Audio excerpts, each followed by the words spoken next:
Hi అండి.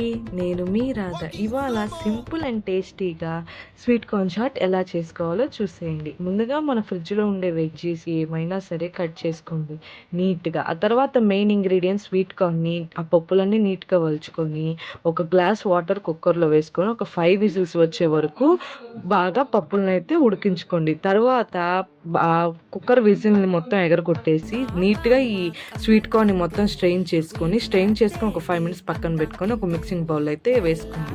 తర్వాత మనం కట్ చేసుకున్న veggies carrot, capsicum and onion, tomato, raw mango pieces, ఇంకా జింజర్ ఉంటే జింజర్, పన్నీర్ ఉన్నా కూడా యాడ్ చేసుకోండి. పన్నీర్‌కి కొంచెం అంతా కోటింగ్ చేసుకొని ఉప్పు, కొంచెం కారంతోటి పన్నీర్ కూడా యాడ్ చేసుకోండి. కొంచెం ప్రోటీన్ కూడా ఈ చాట్‌లో యాడ్ అవుతుంది. చాలా బావుంటుందండి ఈ చాట్ అయితే. అండ్ లాస్ట్ ఫైనల్ టచ్‌గా కొంచెం అంతా నిమ్మరసం పైనుంచి అలా వేసుకొని ఒకసారి బాగా కలుపుకోండి. అండ్ నా మెయిన్ ఇంగ్రీడియంట్ ఏంటంటే ఈ చాట్‌లో వేరుశనగ పప్పులండి. ఇవి డ్రై రోస్ట్ చేసుకున్న వేరుశనగ పప్పులైతే ఇంకా మంచిగా భలే ఫ్లేవర్ ఇస్తుంది. అంతేనండి, వేడి వేడిగా సింపుల్‌గా మన స్వీట్ కార్న్ చాట్ అయితే రెడీ అయిపోయింది.